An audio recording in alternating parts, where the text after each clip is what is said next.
오늘은 잘 될 때 조심해야 됩니다 라고 하는 제목으로 우리 하나님 말씀 듣도록 하겠습니다.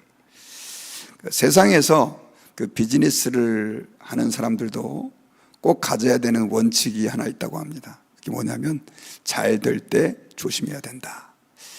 왜냐하면 잘 되다 보면 그 전에 긴장하고 또 조심하려고 하는 마음을 잃어버려서 말 그대로 그 잘 되는 것이 오히려 재앙이 돼서 몰락의 길로 갈 수 있는 그런 위험한 계기가 될 수도 있기 때문에 그렇습니다. 신앙생활도 마찬가지인 것 같아요. 모든 것이 잘 풀리고 또 하나님의 은혜를 주셔가지고 여기도 축복 저기도 축복 뭐 이런 생각이 들 때 우리는 감사하고 또 그때 즐거워하지만 그때 자칫하면 우리는 교만해져서 몰락의 길로도 또한 빠질 수 있다라고 하는 것을 기억해야 합니다. 그래서 예전에 제가 부흥회를 꼭 참석하다 보면 부흥 강사 목사님들이 하는 말이 한참 옛날에 한 일주일씩 부흥회를 했으니까요. 한 4, 5일쯤 되면 막 구름 위를 떠가는 것처럼 은혜가 충만할 때 여러분 조심해야 됩니다 하면서 절대로 교만하지 마십시오 이런 설교를 했던 생각이 납니다. 오늘 본문에서도 우리에게 이 사실을 우리에게 말씀해 주고 있어요. 이제 오늘 본문을 보면 이제 아람 왕 베나닷이 그 이스라엘의 그 아합 왕에게 크게 패배하고 쫓겨가지고 그렇게 비참하게 숨어 있는 상태에서부터 그 어떻게 그 문제가 풀어져 가는지가 기록이 되어 있습니다. 이 아람 왕 베나닷은 이제 성의 그 은신처에서 숨어서 어떻게 해야 될지 고민을 하고 있었는데 신하들이 베나닷에게 이렇게 조언을 합니다. 왕이시여, 이스라엘 왕은 굉장히 인자한데 이러고 있지 말고 굵은 배로 허리를 묶고 머리에 테두리를 쓰고 그렇게 항복하는 척 회개하는 척 이스라엘 왕에게 나가면 아마 이스라엘 왕이 살려줄 수도 있을 겁니다 이렇게 얘기를 해요. 사실 아합 왕은 북쪽 이스라엘 왕 중에 굉장히 악하고 나쁜 왕이었잖아요. 그럼에도 불구하고 그 주변국들 애굽의 왕이라든가 다른 나라의 왕들에 비하면 그나마 나은 것이 어쨌든 하나님을 섬기던 그 나라였다 보니까 악해도 다른 나라에 비하면 덜하다는 뜻이죠. 그래서 이 아람 왕 베나닷이 그 말을 좀 좋게 생각을 하고 먼저 사신들을 보냈습니다. 보내가지고 지금 이 아람 왕 베나닷이 당신에게 항복하기를 원합니다. 그러면서 이 아람 왕에게 이제 자기가 회개하겠다. 아합 왕에게 자기가 회개하겠다. 그리고 항복하겠다라고 하는 의사를 그리고 목숨만 살려주면 무엇이든지 하겠다라고 하는 의사를 전달을 합니다. 그때 이 아합 왕은 이 아람 왕 베나닷을 그 전에 그렇게 원수같이 싸웠고 이스라엘을 모욕했던 왕인데도 불구하고 그는 나의 형제다. 그가 살아있느냐 뭐 이런 말을 하는 거예요. 그러니까 신하들은 이거 가능성이 있겠다 싶어가지고 얼른 달려가서 그 아람 왕 베나닷에게 그 아합 왕의 의지를 표명하고 이야기를 합니다. 그러니까 이 아람 왕 베나닷은 신하들의 말대로 이제 굵은 배로 허리를 동이고 머리에 테두리를 썼다 이렇게 표현되어 있는데 머리에 테두리를 썼다라고 하는 것은 이렇게 줄로 목을 이렇게 묶었다라고 하는 뜻이에요. 이 말은 당신이 내 생명을 마음대로 하세요. 나는 죽을 각오가 되어 있습니다. 라고 하는 항복의 의지가 표명되어 있습니다. 그래서 아합 왕은 이제 베나닷을 만나게 되는데 이 아합 왕이 전혀 기대하지 않았던 호의를 베풀어 주는 거예요. 호의를 베풀어 주면서 그 아합 왕이 타는 그 병거에 이제 군 마차 같은 거죠. 거기에 태워 올립니다. 그때 이 베나닷은 자기를 살려준 아합 왕에게 어떤 걸 제안하냐면 우리 아람 왕국이 당신의 아버지에게 빼앗은 그 모든 성읍들을 다 돌려드리겠습니다. 그때 이스라엘의 동쪽의 상당수 많은 땅을 이 아람 왕에게 베나닥의 그 아버지 때 빼앗겼거든요. 그래가지고 이걸 돌려주겠다고 약속을 하고, 또 한 가지는 아마 성경에는 그런 배경이 구체적으로 기록되어 있지 않은데, 그 사마리아 왕궁 근처에다가 그 아람 국가에서 베나닷이 그들과 무역할 수 있는 무슨 시장을 만든 것 같아요. 뭐 월드 트레이드 센터 같이 그런 무역 시장을 빌딩 같이 만든 건 아니고요. 그렇게 만들어서 아람 상인들도 보내고 물건도 보내서 교류할 수 있도록 그렇게 해놨던 것 같은데, 아마 이스라엘이 그 아람에게 항복하는 조건으로 그렇게 하는 것 같아요. 근데 이번에는 반대로 오히려 베나닷은 우리 다메섹 지역에다가 그런 무역시장을 당신이 만드십시오 라고 제안을 합니다. 그래가지고 아합은 그 말에 귀가 솔깃해서, 또 어차피 그 이스라엘 나라가 그 아람을 완전히 정복해서 자기 나라로 만들 힘이 없었기 때문에 그냥 거기에 동의를 하고 서로 조약을 맺고 베나닷을 풀어줍니다. 자, 이것은 하나님 앞에서 큰 죄를 지은 거예요. 왜냐하면 그 아람 왕 베나닷은 하나님께서 아합을 통해서 심판하기로 작정한 건데, 그 죽이기로 예정된 그 아람 왕 베나닷을 자기의 이득에 의해서 그냥 살려준 것이기 때문에 그렇습니다. 그래서 하나님께서는 이번에 선지자에게 하나님의 그 뜻을 알려주고 말씀을 주시는데, 그 중에 그 한 선지자가 하나님의 말씀을 따라서 친구한테 야, 날 좀 때려라 이렇게 얘기를 해요. 그러니까 그 친구가 어떻게 친구를 때립니까? 내가 널 어떻게 때리냐, 말도 안 되는 소리 하지 마라. 하나님이 너로 하여금 나를 때리라고 그랬다. 그러니까 그 친구는 그냥 거기 자리를 피해버려요. 그런데 문제는 이때 하나님의 말씀이 이 선지자에게 임해가지고, 네가 하나님의 말씀에 순종하지 않았으니 네가 나를 떠나갈 때 사자가 너를 죽일 것이다 라고 하는 무시무시한 예언을 합니다. 그리고 실제로 그 예언이 그 선지자에게 성취되어서 길을 가다가 사자에게 물려서 죽는 그런 불상사가 일어나게 돼요. 그리고 이제 그 선지자가 또 다른 친구, 다른 사람을 만나서 네가 그러면 나를 쳐라, 때리라고 그러니까 이제 그 친구는 그전 사람이 하나님 말씀에 순종하지 않아가지고 사자에게 물려 죽은 걸 알았기 때문에 이제는 막 때리는데 정말 많이 때립니다. 그래가지고 막 온 몸이 막 멍들고 아주 크게 다치게 되죠.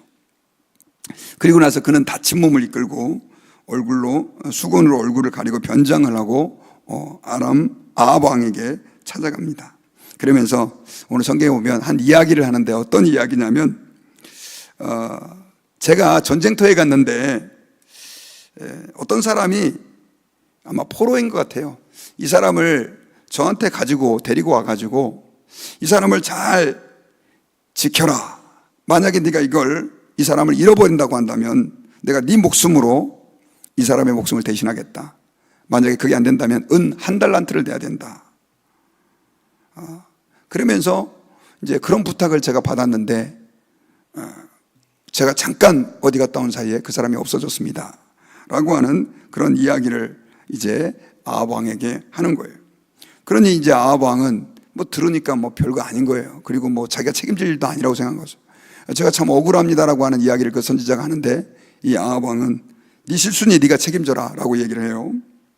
그리고 나서 그 순간에 그 선지자는 얼굴에 수건을 풀고 아합 왕에게 하나님의 계시를 전달합니다.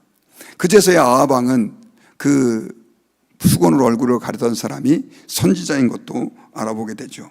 그 예언의 내용은 여호와의 말씀이 내가 멸하기로 작정한 사람을 네 손으로 놓아주었으니 내 목숨은 그의 목숨을 대신하고 내 백성은 그의 백성을 대신할 것이다 라고 하는 이 아합의 죽음에 대한 예언을 하게 됩니다.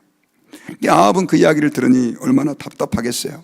그래서 이제 왕궁으로 돌아가게 되었습니다. 자, 우리가 여기서 교만이라고 하는 주제를 좀 한번 생각해 보려고 합니다. 아까 그 베나닷 얘기했는데, 여러분, 그 베나닷은 10만 명이 넘는 군대를 가지고 이스라엘을 공격해 왔어요. 그때만 해도 기고만장했죠. 그 첫 번째 전쟁 때는 이스라엘의 군사가 모아봐야 7,200명밖에 안 됐기 때문에 대낮에 술을 먹고 술 파티를 벌이고 있다가 결국은 졸지에 전쟁에서 패배하고, 그 다음 전쟁에서도 이스라엘의 그 신은 산의 신인데 아마 골짜기나 들에서 전쟁을 하면 분명히 못 이길 거다라고 그래가지고 또 군사를 끌고 와서 또 공격을 하는, 이걸 보면 얼마나 베나닷이 교만한 사람이었는지를 우리는 알 수가 있습니다. 그런데 오늘 성경에 보니까 그 베나닷이 완전히 이제는 전쟁에서 대패하고 그의 모든 군사를 잃고 그렇게 은신처에서 자기 목숨을 부지하면서 아합 왕에게 살려달라고 그러고 자기가 그냥 말 그대로 그냥 완전히 그 종처럼 비참한 자리에서 생명을 구걸하는 위치에 떨어진 것을 우리가 오늘 본문에서 보게 됩니다. 여러분, 비록 이 베나닷은 하나님을 믿는 사람은 아니었지만 우리가 교만할 때 얼마만큼 하나님께서 그 교만을 싫어하시고 또 그가 바닥까지 떨어질 수 있는지를 보여주는 좋은 예가 됩니다. 사실 아합 왕도 마찬가지인데, 이 아합 왕도 그 전에 7,200명의 군사를 가지고 그 베나닷과 전쟁을 할 때 사실 그전 상황은 굉장히 안 좋았습니다. 그는 이 아람 왕 베나닷에게 항복하려고 했었잖아요. 그런데 신하들이 싸웁시다 그러던 차에 선지자가 와가지고 하나님이 이 전쟁에서 이기게 해줄 거다, 이런 예언을 들었어요. 그리고 나서 이겼는데 마음이 아마 풀어질 그때쯤인데 다시 그 베나닷이 내년에 공격해 올 것이다라고 하는 구체적인 예언을 해줘가지고 거기에 다 대비를 할 수 있었던 거죠. 두 번째 전쟁도 마찬가지였었어요. 성경에 보면 그 이스라엘 군대는 2염소대 정도밖에 안 돼 보이는 적은 인원이었는데 하나님께서 이기게 해주셨다는 거예요. 이거는 삼척 동자도 다 알 수 있을 만큼 하나님이 함께하지 않으면 안 되는 전쟁인 것을 알았을 텐데도 불구하고 이 아합은 교만해진 거예요. 그 전쟁에서 이겨가지고 내가 이제 이스라엘 이 아람의 베나닷을 이렇게 이겼네. 그러면서 자기 잘난 맛에 하나님의 뜻대로 그를 심판하지 않고 그 아람 왕 베나닷과 약조를 맺고 한 번이라도 선지자를 불러서 이제 내가 어떻게 해야 됩니까? 물어봤으면 좋았을 텐데 그는 자기 멋대로 자기 원하는 대로 행동을 한 것이죠. 베나닷도 교만에다 무너졌고 그 다음에 이제 아합 왕도 그렇게 교만하게 된 거예요. 잘 될 때 우리는 조심해야 되는데 이 아합 왕은 잘 되니까 오히려 더 교만해진 것입니다. 그래서 하나님께서는 선지자를 보내가지고 참 하나님께서 계시를 전달하시는 방법이 독특하죠. 여러분, 성경에 보면요, 이렇게 독특한 방식으로 하나님이 계시를 전달을, 친구를 때려라 막 그가 죽고 막 왜 하나님이 그러시지, 이런 생각이 들 때가 있지 않습니까? 여러분, 이사야 같은 경우는 벗은 몸으로 3년을 다녔어요. 옷을 벗고 다녔단 말이죠. 참 선지자도 죄송하지만 이게 못할 짓입니다. 근데 왜 그렇게 했느냐, 그냥 가서 하나님이 너 심판해 이런 못 알아들으니까, 안 들으니까, 인간이 강팍해가지고 그냥 잔소리같이 들으니까 하나님이 이런 충격적인 방법을 통해서 그들에게 메시지를 전하고 하나님의 심판과 회개하고 돌아오라라고 하는 메시지를 전하는 거예요. 이렇게 지난주 부흥회 때 이렇게 목사님이 열심히 칠판에 이렇게 해가지고 막 써가지고 약간 옛날 방식이긴 하지만 이렇게 하는 이유가 뭐냐면요, 저도 목회자의 입장으로 이렇게 아무리 얘기를 해도 그냥 설교구나 이렇게 생각할 때가 많아요.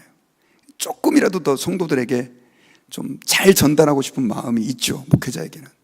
하나님은 그런 마음을 가지고 사실은 예수님께서도 막 온갖 비유 다 들어서 이야기해가면서 막 사람들을 설득한 겁니다. 근데 문제는 듣지를 않는 거죠. 듣지를 않아요. 그래서 결국은 이제 이 아합 왕은 어떻게 됩니까? 3년 뒤에 길르앗 라모 전투에서 자기가 살려놨던 그 베나닷에 의해서 죽임을 당해요. 참 슬픈 이야기입니다. 하나님의 명령대로 그가 하나님의 뜻을 묻고 그렇게 자기의 일을 처리했다고 한다면 그는 그렇게 비참한 최후를 맞이하지 않을 수도 있습니다. 그가 비록 그전까지만 해도 잘못된 삶을 살았지만 어쩌면 그의 말년은 복 있는 삶이 될 수도 있었어요. 왜냐하면 하나님이 그 아합을 깨닫게 하기 위해서 그 못된 왕, 그렇게 바알을 섬기고 선지자를 죽였던 왕이지만 그 아람과의 전쟁에서 두 번이나 큰 승리를, 말도 안 되는 승리를 기적적인 승리를 제공해 주시잖아요. 그러므로 여러분, 우리는 하나님 앞에 신앙생활할 때 교만을 참 조심해야 됩니다. 내가 은혜를 많이 받고, 내가 하나님께 헌신을 많이 하고, 내가 봉사를 많이 하고, 또 내가 남들에게 칭찬받고 인정받고 사람들이 잘한다 잘한다 하고 우리의 모든 것이 다 잘 되는 것처럼 여겨질 때, 그때 사단은 우리에게 공격을 해올 수 있습니다. 그래, 잘한다 잘한다 하면서 이때 교만의 씨앗을 우리에게 던져주는데, 이 교만의 씨앗을 우리가 잘 분별하지 못하면 낼름 그걸 받아먹고 그것이 자라서 결국 잠언서의 말씀대로 패망의 길로 가게 되는 위험한 독이 될 수도 있기 때문에 그렇습니다. 여러분, 교만이라고 하면 그럼 뭘까요? 교만이라고 하는 것은 사실 목회자에게도, 여러분들에게도, 또 하나님께 헌신된 하나님의 사람에게도 들어올 수 있는 하나의 죄입니다. 근데 교만이라고 하는 걸 우리가 다 알고 있지만 나도 모르게 내가 교만해지는 이유는 뭐냐면, 교만이라는 게 교묘하게 자기의 정체를 숨기고 들어오기 때문에 그래요. 예를 들면 저 같은 경우는 여러분, 설교를 늘 하는 사람이잖아요. 성도들이 은혜 받았습니다, 목사님 최고의 설교자입니다, 그러면 기분 좋다, 기분 좋죠. 교만해질 수 있죠. 여러분, 하나님의 일 가운데에도 교만이 들어올 수 있는 거예요. 한 번에 그러진 않겠지만 나중에 자꾸 그러다 보면 헤롯 왕이 명연설을 했는데 하나님께 영광을 돌리지 않아가지고 하나님이 그를 쳐가지고 벌레에 먹혀 죽었잖아요. 요즘 말하면 암 같은 거 혹은 바이러스 같은 거라고도 볼 수 있는데, 기도하다가도 우리는 교만해질 수 있습니다. 집사님은 참 기도가 너무 은혜스러워요. 기도를 너무 많이 하셔서 좋아요. 그래, 나는 우리 교회에서 기도를 제일 많이 하는 사람이야. 나는 교회에서 가장 영적인 사람이야. 그런 사람이 위험해질 수 있습니다, 여러분. 사실 기도를 많이 하면 우리는 어떻게 돼요? 더 겸손해져야죠. 이번에 강사 목사님 얘기한 것처럼 I am nothing, 나는 아무것도 아닌 것이 더 발견되어야 되고, 우리가 하나님의 말씀을 읽을수록 주님, 저는 무익한 종입니다, 늘 이런 마음이 생겨야 되는데 그렇지 않을 때가 많은 거예요. 성령의 은사를 받아가지고 병을 치유하는 은사가 있다든가, 혹은 신비적인 은사가 나타난다든가, 그러면 오히려 하나님, 나 같은 사람에게 이런 은사를 주셔가지고 주님을 위해 일할 수 있고 섬길 수 있는 것이 너무 감사합니다, 이러면 좋은데, 그거 가지고 너는 왜 이거밖에 안 돼 막 하면서 사람들 위해 군림하려고 하고. 조금 여러분 안타까운 얘기지만 우리 한국이 70년대 80년대 얼마나 많이 기도했습니까? 제가 와도 전 세계를 다는 모르지만 전 세계에서 교회사 이후에 그렇게 많이 기도한 나라가 없어요, 진짜. 저는 늘 거기서 살았으니까 당연하게 생각을 했지만 정말 미친 듯이 기도했습니다. 틈만 나면 산에 가서 막 부르짖어 기도가지고, 제가 지난 부흥회 때 지금 어떻게 목을 잘못 써서 설교도 안 했는데 목이 좀 쉬었잖아요. 교회 가면 청년들이 다 아유 할렐루야 막 다 이러고 다니고, 그런 교회들이 너무 많았었어요. 안 그래요? 금식 20일 해가지고 명함도 못 내밀고, 3일 금식했다 그러면 야 그것도 금식이라고 했냐 막 이런 식으로 얘기하고. 고등학생이었는데도 제 친구들은 성경책이 너덜너덜했어요. 하도 읽어가지고 찬송가에 막 눈물이 안 젖었으면 너 그것도 지금 찬송이라고 불렀냐 막 이러고 있어. 그런 시대가 있었단 말이에요. 근데 왜 요즘에 하나님이 그렇게 축복해 줬는데 문제가 생겼냐? 그런 은혜를 받고 교만해진 거예요. 교만해져가지고 마치 우리가 잘나가지고 그렇게 한 것처럼 세계의 위대한 우리 한국 민족 해가면서, 요즘 이제 국뽕이라는 거 하는 말도 쓰는데요. 저는 여러분, 우리 한국이 지금 이게 잘 살아지고 많이 좋아졌는데 잘못하면 교만해질 수도 있는 거예요. 미국도 지금 마찬가지잖아요. 한순간에 날아가는 겁니다, 여러분. 우리는 하나님 앞에서 겸손해야 됩니다. 그러면 이 교만이라고 하는 것은 뭐냐? 결론적으로 교만이라고 하는 것은 하나님이 은혜를 베풀어 주셔서 이런 성공과 성취가 있었다라고 마음으로 믿고 그거에 대해서 진심으로 감사해야 되는데, 내가 잘나가지고 내가 잘해서 내가 열심히 해서, 물론 다 열심히 하신 것도 있겠죠, 그렇게 생각을 하게 되는 것이 교만입니다. 하나님보다 내가 더 중요하게 생각이 되는 거죠. 사실 여러분, 이번에 부흥강사 목사님 오셔가지고 계속 얘기했지만 지금 이렇게 새벽기도 나오셔서 기도하는데 하나님이 건강을 주셨기 때문에 여기 앉아 계시는 거 아니에요. 저도 마찬가지로 지금 제가 이렇게 아침에 간신히 지금 목소리가 나와서 설교하는데 어제만 해도 목이 완전 잠겨가지고요, 말하면 소리가 안 나와요. 하나님이 제 목 설교 못하게 하면 명설교는커녕 말도 못하게 되는 게 그게 제 인생 아닙니까, 여러분? 그래서 여러분, 우리가 하나님 앞에서 겸손해야 됩니다. 겸손은 존귀의 앞잡이가 되는 줄 믿습니다. 겸손한 자를 주님이 높여주십니다. 우리 교회가 겸손할 때 주님이 높여주시고, 여러분들이 겸손할 때 하나님이 여러분들을 높여주실 줄 믿습니다.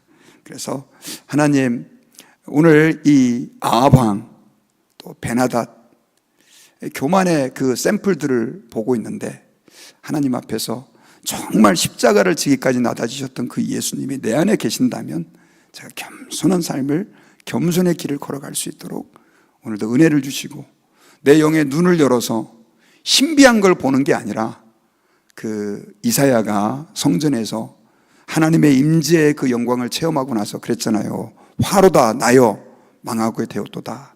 나는 입술이 부정한 사람이다. 이 사람은 선지자입니다, 이사야. 그리고 가장 탁월한 선지자예요, 이사야가. 근데 입술이 부정하대요. 하나님 말씀을 전하는 그 입술이 부정하다고 얘기를 해요. 은혜를 받으면요, 우리는 그런 겸손이 생겨지게 됩니다. 여러분들에게 또 제게 그 은혜가 있기를 주의 이름으로 축원합니다. 기도하겠습니다. 하나님, 감사합니다.